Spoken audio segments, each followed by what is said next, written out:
ಕಡಿಮೆ ಸಿಬಿಲ್ ಸ್ಕೋರ್ ನಿಂದ ಸಾಲ ಕ್ರೆಡಿಟ್ ಕಾರ್ಡ್ ಅಪ್ಲಿಕೇಶನ್ ರಿಜೆಕ್ಟ್ ಆಗ್ತಾ ಇದೆಯಾ? ಇನ್ ಮುಂದೆ ಆಗಲ್ಲ.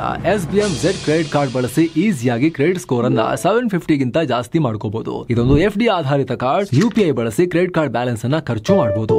FD ಗೆ RBI ಗ್ಯಾರಂಟಿಯೊಂದಿಗೆ 7% ಇಂಟ್ರೆಸ್ಟ್ ಕೂಡ ಸಿಗುತ್ತೆ. 30 ದಿನದಲ್ಲೇ ಕ್ರೆಡಿಟ್ ಸ್ಕೋರ್ ನಲ್ಲಿ ಇಂಪ್ರೂವ್ಮೆಂಟ್ ಕೂಡ ನೋಡಬಹುದು. ಡಿಸ್ಕ್ರಿಪ್ಷನ್ ಹಾಗೂ ಪಿನ್ ಕಾಮೆಂಟ್ ನಲ್ಲಿರೋ ಲಿಂಕ್ ಮೂಲಕ Z ಆಪ್ ಡೌನ್ಲೋಡ್ ಮಾಡಿ.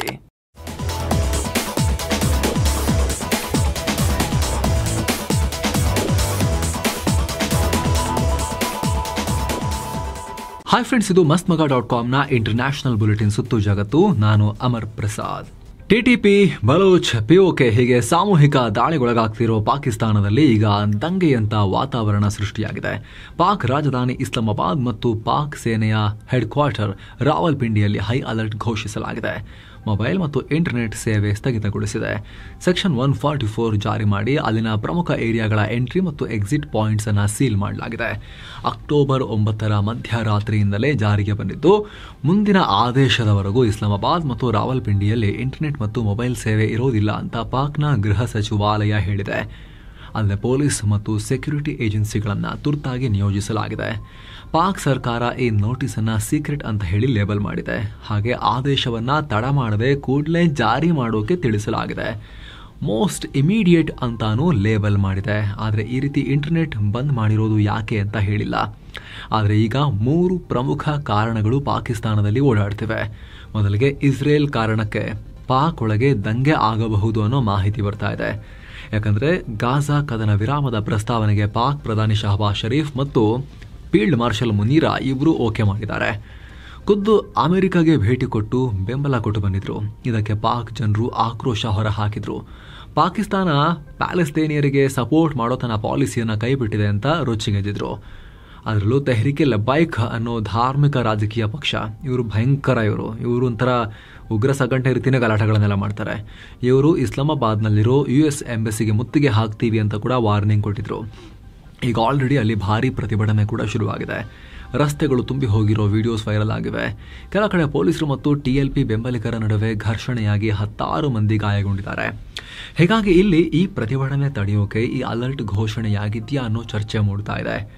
ಆದರೆ ಇನ್ನೂ ಕೆಲವರು ಇದಕ್ಕೆ ಅಫ್ಘಾನಿಸ್ತಾನ ಕಾರಣ ಅಂತ ಹೇಳ್ತಾ ಇದ್ದಾರೆ. ಯಾಕಂದ್ರೆ ರಾತ್ರಿ ಅಫ್ಘಾನಿಸ್ತಾನದ ಕಾಬೂಲ್ನಲ್ಲಿ ಅನೇಕ ಕಡೆ ಪಾಕ್ ಏರ್ ಸ್ಟ್ರೈಕ್ ಮಾಡಿತ್ತು. ಈ ದಾಳಿಗೆ ಪಾಕಿಸ್ತಾನವೇ ಕಾರಣ ಅಂತ ಕನ್ಫರ್ಮ್ ಕೂಡ ಆಗ್ತಾ ಇದೆ. ತನಿಖೆ ನಡೀತಾ ಇದೆ. ಹೀಗಾಗಿ ತಾಲಿಬಾನಿಗಳ ಪ್ರತಿ ದಾಳಿಯ ಭೀತಿ ಅಥವಾ ತಾಲಿಬಾನಿಗಳ ಗೂಢಚರರು ಬೇಗ ಮಾಹಿತಿ ಕೊಡದೇ ಇರಲಿ ಅಂತ ಈ ರೀತಿ ಮಾಡಿದಾರಾ ಅನ್ನೋ ಅನುಮಾನ ಕೂಡ ಇದೆ. ಇನ್ನೊಂದು ಕಡೆ ಭಾರತಕ್ಕೆ ಆಶ್ಚರ್ಯ ಆಗಬೇಕು, ಆ ರೀತಿ ಸ್ಪೆಕ್ಯುಲೇಷನ್ ಹರಿದಾಡ್ತಿವೆ. ಭಾರತ ಮತ್ತೆ ದಾಳಿ ಮಾಡಬಹುದು, ಯುದ್ಧ ಹತ್ತಿರದಲ್ಲೇ ಇದೆ ಅಂತ ಈ ತರ ಮಾಡಿರಬಹುದು ಅಂತಲೂ ಹೇಳಲಾಗ್ತಿದೆ. ಇತ್ತೀಚೆಗೆ ಪಾಕಿಸ್ತಾನದ ರಕ್ಷಣಾ ಸಚಿವ ಯುದ್ಧದ ಅಪಾಯ ಇದೆ, ಭಾರತದೊಂದಿಗೆ ಮತ್ತೆ ಯುದ್ಧ ಆಗಬಹುದು ಅನ್ನೋ ಹೇಳಿಕೆ ಕೊಟ್ಟಿದ್ರು. ಹಾಗೆ ಪಾಕ್ ಅಧಿಕಾರಿಗಳು ಜನರಿಗೆ ಸ್ಪೆಷಲ್ ವಾರ್ನಿಂಗ್ ರಿಂಗ್ ಟೋನ್ ಕೂಡ ಕೊಡ್ತಾ ಇದ್ದಾರೆ. ಭಾರತದ ಗುಪ್ತಚರ ಸಂಸ್ಥೆಯಿಂದ ದೊಡ್ಡ ಅಪಾಯ ಕಾದಿದೆ, ಎಚ್ಚರಿಕೆಯಿಂದ ಇರಿ ಅಂತ ಹೇಳಿದ್ರು ಅಂತ ಸುದ್ದಿಯಾಗಿತ್ತು. LOC ಗಡಿಯಲ್ಲಿ ಪಾಕ್ ಸರ್ಕಾರ ಸೇನೆ ನಿಯೋಜನೆ ಜಾಸ್ತಿ ಮಾಡಿದೆ ಅನ್ನೋ ಮಾಹಿತಿ ಕೂಡ ಬಂದಿತ್ತು. ಹೀಗಾಗಿ ಇಲ್ಲಿ ರಹಸ್ಯವಾಗಿ ಪಾಕಿಸ್ತಾನ ಏನಾದರೂ ತಯಾರಿ ನಡೆಸ್ತಾ ಇದೆಯಾ ಅನ್ನೋ ಅನುಮಾನ ಕೂಡ ಮೂಡ್ತಾ ಇದೆ. ನಿಮ್ಮಲ್ಲಿ ಒಂದು ಚಿಕ್ಕ ಮನವಿ, ಇನ್ನೂ ಕೂಡ ಸಬ್ಸ್ಕ್ರೈಬ್ ಮಾಡದೇ ಇರೋ ಪ್ರೀತಿಯ ವೀಕ್ಷಕರಿಗೆ ಇಲ್ಲೇ ಸಬ್ಸ್ಕ್ರೈಬ್ ಬಟನ್ ಇದೆ, ಎಲ್ಲೆಲ್ಲ ಹುಡುಕಬೇಕಂತಿಲ್ಲ. ಪಕ್ಕದಲ್ಲಿ ಬೆಲ್ ಐಕಾನ್ ಇದೆ, ನೀವು ಮನಸ್ಸು ಮಾಡಿದ್ರೆ ಇವಾಗಲೇ ಕ್ಲಿಕ್ ಮಾಡಿ ಸಬ್ಸ್ಕ್ರೈಬ್ ಮಾಡಿ. ಪಕ್ಕದ ಬೆಲ್ ಐಕಾನ್ ಮೇಲೆ ಕ್ಲಿಕ್ ಮಾಡಿ ನಮಗೆ ನೀವು ಬೆಂಬಲವನ್ನು ಕೊಡಬಹುದು, ಶಕ್ತಿ ತುಂಬಬಹುದು. ಬನ್ನೀಗ ಮುಂದುವರಿಯೋಣ. ಏನೋ ಇದೆಲ್ಲದರ ನಡುವೆ ಜಮ್ಮು ಕಾಶ್ಮೀರದ LOCನಲ್ಲಿ ಆತಂಕಕಾರಿ ಬೆಳವಣಿಗೆಯಾಗಿದೆ. ಘಟನೆಯಲ್ಲಿ 4 ಲ್ಯಾಂಡ್ ಮೈನ್ಸ್, ನೆಲಸ್ಫೋಟಕ ಮತ್ತು ಮಾರ್ಟರ್ ಶೆಲ್ ಸ್ಫೋಟಗೊಂಡಿವೆ. ಜಮ್ಮು ಕಾಶ್ಮೀರದ ಪೂಂಚ್ ಜಿಲ್ಲೆಯ LOC ಗಡಿ ಹತ್ತಿರದಲ್ಲಿ ಈ ಘಟನೆಯಾಗಿದೆ. ಅಲ್ಲಿನ ಸಾಕ್ರಾ ಅನ್ನೋ ಹಳ್ಳಿಯಲ್ಲಿ ಅರ್ತ್ ಮೂವರ್ ಬಳಸಿ, ಅಂದರೆ JCB ತರ ಅಂತ ಅನ್ಕೊಳ್ಳಿ, ಬಳಸಿ ಭೂಮಿ ಕೊರೆಯುವಾಗ ಈ ಮಾರ್ಟರ್ ಶೆಲ್ ಸ್ಫೋಟ ಆಗಿದೆ. ಅದೃಷ್ಟವಶಾತ್ ಅಲ್ಲಿ ಕೆಲಸ ಮಾಡ್ತಿದ್ದವರಿಗೆ ಯಾವುದೇ ಡ್ಯಾಮೇಜಸ್ ಆಗಿಲ್ಲ. ಪೊಲೀಸ್ ತಂಡ ಕೂಡಲೇ ಅಲ್ಲಿಗೆ ದೌಡಾಯಿಸಿ ತನಿಖೆ ನಡೆಸ್ತಾ ಇದೆ. ಭಾರತ ಮತ್ತು ಪಾಕ್ ನಡುವೆ ನಡೆದ ಸಂಘರ್ಷದ ಟೈಮ್ನಲ್ಲಿ ಇದು ಸ್ಫೋಟವಾಗದೆ ಉಳಿದಿದ್ದಿರಬಹುದು ಅಂತ ಅಧಿಕಾರಿಗಳು ಅನುಮಾನ ವ್ಯಕ್ತಪಡಿಸ್ತಾ ಇದ್ದಾರೆ. ಇನ್ನಷ್ಟೇ ಕನ್ಫರ್ಮ್ ಆಗಬೇಕು. ಮತ್ತೊಂದು ಕಡೆ ಬ್ರಿಟನ್ ಮತ್ತು ಭಾರತ ಮಹತ್ವದ ಒಪ್ಪಂದಗಳನ್ನು ಮಾಡಿಕೊಂಡಿದ್ದಾರೆ. ಬ್ರಿಟನ್ ಪ್ರಧಾನಿ ಕಿಯರ್ ಸ್ಟಾರ್ಮರ್ ಮತ್ತು PM ನರೇಂದ್ರ ಮೋದಿ ಇಬ್ಬರು ಸುಮಾರು $468 ಮಿಲಿಯನ್ ಮೌಲ್ಯದ ರಕ್ಷಣಾ ಒಪ್ಪಂದಕ್ಕೆ ಸೈನ್ ಹಾಕಿದ್ದಾರೆ. ಇದರ ಅಡಿಯಲ್ಲಿ ಬ್ರಿಟನ್ ನಿರ್ಮಿತ ಲೈಟ್ ವೇಟ್ ಮಿಸೈಲ್ಗಳು ಭಾರತಕ್ಕೆ ಸಿಗಲಿವೆ. ಇದನ್ನ light weight multi role missiles LMM ಅಂತ ಕರೀತಾರೆ. ನೇವಿಯಲ್ಲಿ ಇದನ್ನ ಯೂಸ್ ಮಾಡ್ತಾರೆ. ಗಂಟೆಗೆ 2000 ಕಿಲೋಮೀಟರ್ ವೇಗದಲ್ಲಿ ಇದು ಚಲಿಸುತ್ತೆ. 2021ರಿಂದ ಇದು ಬ್ರಿಟನ್ ನೇವಿಯಲ್ಲಿದೆ. ಹೆಲಿಕಾಪ್ಟರ್ಗಳಲ್ಲಿ ಇದನ್ನ ಬಳಸ್ತಾರೆ. ನೌಕಾಪಡೆ ಹೆಲಿಕಾಪ್ಟರ್ಗಳಲ್ಲಿ ಭಾರತದ ನೇವಿಯ ದಾಳಿ ಸಾಮರ್ಥ್ಯವನ್ನು ಹೆಚ್ಚಿಸೋಕೆ ಇದರ ಖರೀದಿಯಾಗಿದೆ. ಏನು, ಈ ಭೇಟಿ ವೇಳೆ ಮುಂಬೈನಲ್ಲಿ ನಡೆದ ಗ್ಲೋಬಲ್ ಫೈನ್ ಟೆಕ್ ಫೆಸ್ಟ್ 2025ನಲ್ಲಿ ಭಾಗಿಯಾಗೋಕೆ ಮೋದಿ ಮತ್ತು ಸ್ಟಾರ್ಮರ್ ಒಟ್ಟಿಗೆ ಒಂದೇ ಕಾರ್ನಲ್ಲಿ ಹೋಗಿದ್ದಾರೆ. ಈ ಕುರಿತು ಫೋಟೋವನ್ನು ಹಾಕೊಂಡಿದ್ರು ಮೋದಿ. ಸ್ಟಾರ್ಮರ್ ಅನ್ನ ಮೈ ಫ್ರೆಂಡ್ ಅಂತ ಕರೆದಿದ್ದಾರೆ. ಜೊತೆಗೆ ಉಭಯ ರಾಷ್ಟ್ರಗಳ ಸಂಬಂಧ ಪ್ರಗತಿ ಕಾಣ್ತಾ ಇದೆ, ಸಂಬಂಧ ಬಹಳ ಎನರ್ಜೆಟಿಕ್ ಆಗಿದೆ ಅಂತ ಹೇಳಿದ್ದಾರೆ. ಆದರೆ ಈ ಫೋಟೋ ಬೇರೆ ಕಾರಣಕ್ಕೂ ವೈರಲ್ ಆಗ್ತಾ ಇದೆ. ಈ ಫೋಟೋದಲ್ಲಿ ಡಿಸಿಪ್ಲಿನ್ಡ್ ಆಗಿ ಸೀಟ್ ಬೆಲ್ಟ್ ಹಾಕೊಂಡು ಕೂತಿದ್ದಾರೆ ಬ್ರಿಟಿಷ್ ಪ್ರೈಮ್ ಮಿನಿಸ್ಟರ್. ಆದ್ರೆ ನಮ್ಮ ಪ್ರೈಮ್ ಮಿನಿಸ್ಟರ್ ಸೀಟ್ ಬೆಲ್ಟ್ ಹಾಕಿರಲಿಲ್ಲ. ಆಮೇಲೆ ಹಾಕೊಂಡ್ರೆಲ್ಲ ಗೊತ್ತಿಲ್ಲ, ಫೋಟೋದಲ್ಲಿ ಏನಕ್ಕೆ ಅಂತ ಹೇಳಿ ತೆಗೆದ್ರೆ ಅದು ಗೊತ್ತಿಲ್ಲ, ಲೆಕ್ಕಾಚಾರ ಏನು ಅಂತ ಹೇಳಿ. ಆದರೆ ಫೋಟೋದಲ್ಲಂತೂ ಅವ್ರು ಸೀಟ್ ಬೆಲ್ಟ್ ಹಾಕೊಂಡು ನೀಟಾಗಿ ಕೂತ್ಕೊಂಡಿದ್ದಾರೆ. ಇವರು ಸೀಟ್ ಬೆಲ್ಟ್ ಹಾಕೊಂಡೇ ಕೂತ್ಕೊಂಡಿದ್ದಾರೆ. ಅದು ತುಂಬಾ ಕಾಮೆಂಟ್ ನಡೀತಾ ಇದೆ, ಟ್ರಾಫಿಕ್ ರೂಲ್ಸ್ ಫಾಲೋ ಮಾಡೋದು ಹೆಂಗಿದೆ ನೋಡಿ ಅಂತ ಹೇಳಿ. ಈ ಹಿಂದೆ ಸಿದ್ದರಾಮಯ್ಯ ಅವರು ಕೂಡ ಸೀಟ್ ಬೆಲ್ಟ್ ಹಾಕೊಳ್ಳದೆ ಕೂತ್ಕೊಂಡು ಮೇಲೆ ಫೈನ್ ಎಲ್ಲ ಕಟ್ಟಿದ್ರಲ್ಲ. ಈಗ ಪ್ರೈಮ್ ಮಿನಿಸ್ಟರ್ ಮೋದಿ ಸರದಿ ಈ ವಿಚಾರದಲ್ಲಿ ಸುದ್ದಿ ಆಗೋದು. ಏನೋ PM ನರೇಂದ್ರ ಮೋದಿ ಅಮೆರಿಕ ಅಧ್ಯಕ್ಷ ಡೊನಾಲ್ಡ್ ಟ್ರಂಪ್ಗೆ ಕಾಲ್ ಮಾಡಿ ಮಾತನಾಡಿದ್ದಾರೆ. ಈ ಬಗ್ಗೆ ಮಾಹಿತಿ ಹಂಚಿಕೊಂಡಿರುವ ಮೋದಿ, ನನ್ನ ಫ್ರೆಂಡ್ ಟ್ರಂಪ್ ಜೊತೆಗೆ ಮಾತನಾಡಿದ್ದೀನಿ ಅಂತ ಹೇಳಿದ್ದಾರೆ. ಮೈ ಡಿಯರ್ ಫ್ರೆಂಡ್, ಆ ಟ್ರಂಪ್ ಅಲ್ಲ, ಡೊನಾಲ್ಡ್ ಟ್ರಂಪ್ ಮಾತನಾಡಿದ್ದೀನಿ ಅಂತ ಹೇಳಿದ್ದಾರೆ. ಐತಿಹಾಸಿಕ ಗಾಜಾ ಒಪ್ಪಂದವನ್ನ ಯಶಸ್ವಿಗೊಳಿಸಿದ್ದಕ್ಕೆ ಟ್ರಂಪ್ಗೆ ಅಭಿನಂದನೆ ಅಂತ ಕೂಡ ಹೇಳಿದ್ದಾರೆ. ಹಿಂಗಾದ್ರೂ ಖುಷಿ ಪಡಲಿ ಪಾಪ ಅಂತ. ಭಾರತ ಅಮೆರಿಕ ನಡುವಿನ ವ್ಯಾಪಾರ ಒಪ್ಪಂದದ ಕುರಿತು ಉತ್ತಮ ಮಾತುಕತೆ ನಡೀತಾ ಇದೆ. ಸೊ ಆ ಮಾತುಕತೆಯ ಪ್ರಗತಿ ಬಗ್ಗೆ ಕೂಡ ಪರಿಶೀಲನೆ ಮಾಡಿದ್ವಿ. ಮುಂದಿನ ವಾರಗಳಲ್ಲಿ ನಾವಿಬ್ರು ಕ್ಲೋಸ್ ಟಚ್ ನಲ್ಲಿರೋದಕ್ಕೆ ಒಪ್ಕೊಂಡಿದೀವಿ ಅಂತ ಮೋದಿ ಹೇಳಿದ್ದಾರೆ. ಮತ್ತೊಂದು ಕಡೆ ಇಸ್ರೇಲ್ PM ಬೆಂಜಮಿನ್ ನೆತನ್ಯಾಹುಗೂ ಮೋದಿ ಕಾಲ್ ಮಾಡಿದ್ದಾರೆ. ಗಾಜಾ ಒಪ್ಪಂದಕ್ಕೆ ಇಸ್ರೇಲ್ ಸರ್ಕಾರದ ಕ್ಯಾಬಿನೆಟ್ನಲ್ಲಿ ಅನುಮೋದನೆ ಪಡೆಯುವ ನಿಟ್ಟಿನಲ್ಲಿ ನೆತನ್ಯಾಹು ಸಚಿವ ಸಂಪುಟ ಸಭೆ ಮಾಡ್ತಾ ಇದ್ರು. ಅದೇ ಟೈಮ್ಗೆ ಮೋದಿ ಕಾಲ್ ಮಾಡಿದ್ದಾರೆ. ಹೀಗಾಗಿ ಮೀಟಿಂಗ್ ಅನ್ನ ಅರ್ಧಕ್ಕೆ ಮೊಟಕುಗೊಳಿಸಿ ಒಂದು ಬ್ರೇಕ್ ತಗೊಂಡು ನೆತನ್ಯಾಹು ಮೋದಿ ಕಾಲ್ ಅನ್ನು ಅಟೆಂಡ್ ಮಾಡಿದ್ದಾರೆ.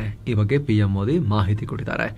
ಅಗೇನ್ ಇಲ್ಲೂ ಕೂಡ ನನ್ನ ಫ್ರೆಂಡ್ ನೆತನ್ಯಾಹುಗೆ ಕಾಲ್ ಮಾಡಿದ್ದೆ. ಒತ್ತೆಯಾಳುಗಳ ಬಿಡುಗಡೆ ಹಾಗೂ ಗಾಜಾ ಜನರಿಗೆ ಮಾನವೀಯ ನೆರವು ಹೆಚ್ಚಿಸುವ ಒಪ್ಪಂದವನ್ನು ನಾವು ವೆಲ್ಕಮ್ ಮಾಡ್ತೇವೆ. ಜಗತ್ತಲ್ಲಿ ಎಲ್ಲಿನೂ ಉಗ್ರವಾದವನ್ನ ಸಹಿಸ್ಕೋಬಾರದು ಅನ್ನೋ ವಿಚಾರವನ್ನು ಚರ್ಚೆ ಮಾಡಿದ್ದೀವಿ ಅಂತ ಹೇಳಿದ್ದಾರೆ. ಏನೋ ಗಾಜಾ ಒಪ್ಪಂದಕ್ಕೆ ಇಸ್ರೇಲ್ ಸರ್ಕಾರದ ಕ್ಯಾಬಿನೆಟ್ ಮೀಟಿಂಗ್ ನಲ್ಲಿ ಕಡೆಗೂ ಅಪ್ರೂವಲ್ ಸಿಕ್ಕಿದೆ. ಪರಸ್ಪರ ಒತ್ತೆಯಾಳುಗಳನ್ನ ಬಿಡುಗಡೆ ಮಾಡೋದಕ್ಕೆ ಸಚಿವ ಸಂಪುಟ ಸಭೆಯಲ್ಲಿ ಒಪ್ಪಿಗೆ ಕೊಡಲಾಗಿದೆ. ಮತ್ತೊಂದು ಕಡೆ ಮೊದಲ ಹಂತದ ಗಾಜಾ ಶಾಂತಿ ಒಪ್ಪಂದ ಆಗಿದ್ದೇ ತಡ ಅಮೆರಿಕ ಅಧ್ಯಕ್ಷ ಡೊನಾಲ್ಡ್ ಟ್ರಂಪ್ ಫುಲ್ ಆಕ್ಟಿವ್ ಆಗಿದ್ದಾರೆ. ಇಸ್ರೇಲ್ಗೆ ಅಮೆರಿಕ ಸೆಂಟ್ರಲ್ ಕಮಾಂಡ್ನ ಸುಮಾರು 200 ಸೈನಿಕರನ್ನ ಕಳಿಸೋದಾಗಿ ಟ್ರಂಪ್ ಸರ್ಕಾರ ಹೇಳಿದೆ. ಈ ಸೈನಿಕರೆಲ್ಲ ಇಸ್ರೇಲ್ಗೆ ಹೋಗಿ ಅಲ್ಲಿಂದ ಗಾಜಾವನ್ನ ನೋಡ್ಕೊಳ್ಳೋ ಕೆಲಸ ಮಾಡ್ತಾರೆ. ಅಂದ್ರೆ ಸಂಘರ್ಷದಿಂದ ಅಸ್ಥಿರಗೊಂಡ ಗಾಜಾಗೆ ಮಾನವೀಯ ನೆರವು, ಅಗತ್ಯ ವಸ್ತುಗಳೆಲ್ಲ ಸಪ್ಲೈ ಆಗೋ ರೀತಿ ನೋಡ್ಕೊಳ್ತಾರೆ. ಅಲ್ಲದೆ ಅವ್ರು ಯಾರೂ ಕೂಡ ಗಾಜಾದಲ್ಲಿ ಕಾರ್ಯಾಚರಣೆ ಮಾಡಲ್ಲ. ಇಸ್ರೇಲ್ನಲ್ಲಿ ಈ ಅಗ್ರಿಮೆಂಟ್ನ ಮೇಲ್ವಿಚಾರಣೆ ಮಾಡ್ತಾರೆ ಅಷ್ಟೇ ಅಂತ ಅಮೆರಿಕನ್ ಅಧಿಕಾರಿಗಳು ಸ್ಪಷ್ಟಪಡಿಸಿದ್ದಾರೆ. ಏನೋ ಗಾಜಾ ಒಪ್ಪಂದದ ಬಳಿಕ ಟ್ರಂಪ್ ಕಣ್ಣು ಯುಕ್ರೇನ್ ಯುದ್ಧದ ಮೇಲೆ ಬಿದ್ದಿದೆ. ಯುಕ್ರೇನ್ ಸಂಘರ್ಷ ಕೊನೆಗೊಳಿಸುವ ಸಂಬಂಧ ನ್ಯಾಟೋ ಮತ್ತು ಅಮೆರಿಕ ಒತ್ತಡ ಹಾಕೋಕೆ ಮುಂದಾಗುತ್ತವೆ ಅಂತ ಟ್ರಂಪ್ ಹೇಳಿದ್ದಾರೆ. ನ್ಯಾಟೋ ಅದ್ಭುತ, ನಾವೆಲ್ಲ ಸರಿ ಕೆಲಸ ಮಾಡ್ತೀವಿ ಅನ್ನೋ ಹೇಳಿಕೆ ಕೊಟ್ಟಿದ್ದಾರೆ. ಇನ್ನು ಇತ್ತೀಚೆಗೆ ಅಮೆರಿಕ ಪಾಕಿಸ್ತಾನಕ್ಕೆ ಇನ್ನೂ ಅಡ್ವಾನ್ಸ್ ಆಗಿರೋ AMRAAM air to air missile ಕೊಡೋಕೆ, AIM-120 ಕೊಡೋಕೆ ಮುಂದಾಗಿದೆ ಅನ್ನೋ ವರದಿಯಾಗಿತ್ತು. ಇದನ್ನ ಅಮೆರಿಕ ಅಲ್ಲಗಳೆದಿದೆ. ಕೆಲ ಮೇಂಟೆನೆನ್ಸ್ ಹಾಗೂ ಸ್ಪೇರ್ ಪಾರ್ಟ್ಸ್ ಅನ್ನ ಸಪ್ಲೈ ಮಾಡೋಕೆ ಮಾತ್ರ ಅಗ್ರಿಮೆಂಟ್ ಆಗಿದೆ ಹೊರತು ಹೊಸ ಇನ್ನಷ್ಟು ಅಡ್ವಾನ್ಸ್ಡ್ ಮಿಸೈಲ್ಗಳನ್ನ ಪಾಕ್ಗೆ ಕೊಡೋ ಯಾವುದೇ ಡೀಲ್ ಆಗಿಲ್ಲ ಅಂತ ಭಾರತದಲ್ಲಿರುವ ಅಮೆರಿಕನ್ ರಾಯಭಾರ ಕಚೇರಿ ಮಾಹಿತಿ ಕೊಟ್ಟಿದೆ. ಏನೋ ಕಳೆದ ವರ್ಷ ಡಿಸೆಂಬರ್ನಲ್ಲಿ ಅಜರ್ಬೈಜಾನ್ ಪ್ಯಾಸೆಂಜರ್ ವಿಮಾನ ಕ್ರಾಶ್ ಆಗಿ 38 ಮಂದಿ ಮೃತಪಟ್ಟಿದ್ರು. ಅದಕ್ಕೀಗ ರಷ್ಯಾ ಅಧ್ಯಕ್ಷ ವ್ಲಾಡಿಮಿರ್ ಪುಟಿನ್ ನಮ್ ತಪ್ಪೇ ಕಾರಣ ಅಂತ ಹೇಳಿದ್ದಾರೆ. ರಷ್ಯಾ ಏರ್ ಡಿಫೆನ್ಸ್ ಯುಕ್ರೇನ್ ಡ್ರೋನ್ಗಳನ್ನ ಟಾರ್ಗೆಟ್ ಮಾಡಿ ಕಾರ್ಯಾಚರಣೆ ಮಾಡ್ತಾ ಇತ್ತು. ಈ ವೇಳೆ ಅಜರ್ಬೈಜಾನ್ನ ರಾಜಧಾನಿ ಬಾಕುಯಿಂದ ಬರ್ತಾ ಇದ್ದ ವಿಮಾನ ರಷ್ಯಾದ ಗ್ರೋಜ್ನಿ ಸಿಟಿಗೆ ಲ್ಯಾಂಡ್ ಆಗೋಕೆ ಬರ್ತಾ ಇತ್ತು. ಈ ವೇಳೆ ನಮ್ಮ ವಾಯುಪಡೆ 2 ಮಿಸೈಲ್ ಹಾರಿಸಿತ್ತು.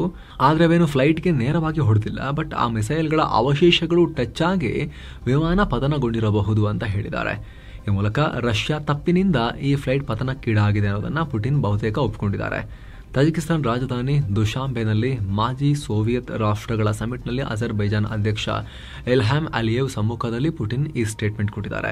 ಪುಟಿನ್ರ ರಷ್ಯಾ ಫಸ್ಟ್ ಟೈಮ್ ಅಲ್ಲ ಈ ರೀತಿ ಏನ್ ಮಾಡ್ತಿರೋದು. ಈ ಹಿಂದೆ ಕೂಡ ಒಂದ್ಸಲಿ ಮಲೇಷಿಯನ್ ಏರ್ಲೈನ್ಸ್ನ ವಿಮಾನವನ್ನ ಕೂಡ ಮಿಸ್ಟೇಕ್ ಅಲ್ಲಿ ಹೊಡೆದು ಹಾಕಿದ್ರು. ಇವರು ಮಿಸೈಲ್ ಹಾರಿಸಿ ಹೊಡೆದು ಹಾಕಿದ್ರು. 298 ಜನರ ಪ್ರಾಣ ಹೋಗಿತ್ತು. ಅವಾಗಲೂ ಕೂಡ ಅಕ್ಸೆಪ್ಟ್ ಮಾಡ್ಕೊಂಡಿದ್ರು. ಏನೋ ರಷ್ಯಾ ಯುಕ್ರೇನ್ ನಡುವಿನ ಸಂಘರ್ಷ ಮುಂದುವರೆದಿದೆ. ಯುಕ್ರೇನ್ ಮೇಲೆ ರಷ್ಯಾ ಮತ್ತೆ ದಾಳಿ ಮಾಡಿದೆ. ಪರಿಣಾಮ 9 ಜನ ಗಾಯಗೊಂಡಿದ್ದಾರೆ. ಎನರ್ಜಿ ಸೈಟ್ಗಳನ್ನು ಗುರಿಯಾಗಿಸಿ ರಷ್ಯಾ ಈ ದಾಳಿ ನಡೆಸಿದೆ. ಇನ್ನು ದಾಳಿಯಿಂದಾಗಿ ಕಿಯೇವ್ ನಗರದ ಹಲವು ಏರಿಯಾಗಳಲ್ಲಿ ವಿದ್ಯುತ್ ಸಂಪರ್ಕ ಕಟ್ಟಾಗಿದೆ. ನೀರಿನ ಪೂರೈಕೆಗೂ ಅಡಚಣೆ ಉಂಟಾಗಿದೆ ಅಂತ ಯುಕ್ರೇನ್ ಅಧಿಕಾರಿಗಳು ಮಾಹಿತಿ ಕೊಟ್ಟಿದ್ದಾರೆ. ಇನ್ನು ದೊಡ್ಡ ಅಪಾರ್ಟ್ಮೆಂಟ್ಗಳಿಗೂ ಬೆಂಕಿ ಹತ್ಕೊಂಡಿದ್ದು ಅದನ್ನು ನಂದಿಸೋಕೆ ಅಗ್ನಿಶಾಮಕ ಸಿಬ್ಬಂದಿ ಕೆಲಸ ಮಾಡ್ತಿರೋ ದೃಶ್ಯ ಸೋಷಿಯಲ್ ಮೀಡಿಯಾದಲ್ಲಿ ವೈರಲ್ ಆಗಿದೆ. ಇನ್ನು ಇರಾನ್ ತೈಲ ಖರೀದಿ ಸಂಬಂಧ 50ಕ್ಕೂ ಅಧಿಕ ವ್ಯಕ್ತಿಗಳು, ಕಂಪನಿ ಮತ್ತು ಹಡಗುಗಳ ಮೇಲೆ ಅಮೆರಿಕ ಸ್ಯಾಂಕ್ಷನ್ಸ್ ನಿರ್ಬಂಧಗಳನ್ನು ಹಾಕಿದೆ. ಈ ಪೈಕಿ ಇರಾನ್ ತೈಲ ಖರೀದಿಗೆ ಸಹಾಯ ಮಾಡ್ತಿದ್ದಾರೆ ಅಂತ ವರುಣ್ ಫುಲಾ, ಸೋನಿಯಾ, ಇಯಪ್ಪನ್ ರಾಜಾ ಅನ್ನೋ 3 ಭಾರತೀಯ ಪ್ರಜೆಗಳ ಮೇಲೂ ಕೂಡ ಬ್ಯಾನ್ ಹಾಕಲಾಗಿದೆ. ಇರಾನ್ನ ಭಯೋತ್ಪಾದನೆಗೆ ಹೋಗೋ ಫಂಡ್ ತಡೆಯೋಕೆ ಈ ಕ್ರಮ ತಗೊಂಡಿರುವುದಾಗಿ ಅಮೆರಿಕದ department of treasury office of foreign assets control ಹೇಳಿದೆ. ಇನ್ನು ಶಿಕಾಗೋದಲ್ಲಿ ಅರೆಸೇನಾ ಪಡೆ ನಿಯೋಜಿಸುವ ವಿಚಾರದಲ್ಲಿ ಟ್ರಂಪ್ಗೆ ಹಿನ್ನಡೆಯಾಗಿದೆ. ಟ್ರಂಪ್ರ ನ್ಯಾಷನಲ್ ಗಾರ್ಡ್ ಡಿಪ್ಲಾಯ್ ಮಾಡೋ ಆದೇಶಕ್ಕೆ ಶಿಕಾಗೋದ ಫೆಡರಲ್ ಕೋರ್ಟ್ 2 ವಾರಗಳ ತಡೆ ಕೊಟ್ಟಿದೆ. ಡೆಮೊಕ್ರಾಟ್ಸ್ ಆಡಳಿತ ಇರೋ ಈ ರಾಜ್ಯದಲ್ಲಿ ನ್ಯಾಷನಲ್ ಗಾರ್ಡ್ಸ್ ನಿಯೋಜನೆಗೆ ಭಾರಿ ವಿರೋಧ ವ್ಯಕ್ತವಾಗಿತ್ತು. ಜನ ಬೀದಿಗಿಳಿದು ಪ್ರತಿಭಟಿಸಿದ್ರು. ಹೀಗಾಗಿ ಅಲ್ಲಿ ದಂಗೆ ಆಗೋ ಸಾಧ್ಯತೆ ಇದೆ ಅಂತ ಟ್ರಂಪ್ ಈ ಆದೇಶ ಕೊಟ್ಟಿದ್ರು. ಆದ್ರೆ ಈಗ ಅಲ್ಲಿ ದಂಗೆ ಆಗಬಹುದು ಅನ್ನೋದಕ್ಕೆ ಸಾಕ್ಷ್ಯ ಇಲ್ಲ ಅಂತ ಕೋರ್ಟ್ ಸ್ಟೇ ಕೊಟ್ಟಿದೆ ಟ್ರಂಪ್ಗೆ. ಇನ್ನು ಭಾರತ ದಾಳಿಯ ಬ್ರಿಟನ್ನ ಮಾಜಿ ಪ್ರಧಾನಿ ರಿಷಿ ಸುನಾಕ್ ಇದೀಗ ಟೆಕ್ ದೈತ್ಯ ಕಂಪನಿ ಮೈಕ್ರೋಸಾಫ್ಟ್ನ ಮತ್ತು ಎಐ ಸ್ಟಾರ್ಟ್ಅಪ್ ಆಂಥ್ರೋಪಿಕ್ಗೆ ಹಿರಿಯ ಸಲಹೆಗಾರರಾಗಿ ಜಾಯಿನ್ ಆಗಿದ್ದಾರೆ. ಅಲ್ಲದೆ ಇದರಿಂದ ಬರೋ ಪೂರ್ತಿ ಆದಾಯವನ್ನು ತಮ್ಮ ರಿಚ್ಮಂಡ್ ಪ್ರಾಜೆಕ್ಟ್ ಚಾರಿಟಿಗೆ ದಾನ ಮಾಡ್ತೀನಿ ಅಂತ ರಿಷಿ ಸುನಾಕ್ ಹೇಳಿದ್ದಾರೆ. ಇನ್ನು ಫಿಲಿಪೈನ್ಸ್ನಲ್ಲಿ ಭಾರಿ ಭೂಕಂಪ ಉಂಟಾಗಿದೆ. ರಿಕ್ಟರ್ ಮಾಪಕದಲ್ಲಿ 7.6ರ ತೀವ್ರತೆ ದಾಖಲಾಗಿದೆ. ಹಲವು ಕಟ್ಟಡಗಳಿಗೆ ಡ್ಯಾಮೇಜ್ ಆಗಿದೆ. ಪರಿಣಾಮ ಕನಿಷ್ಠ 1 ಮೃತಪಟ್ಟಿದ್ದಾರೆ.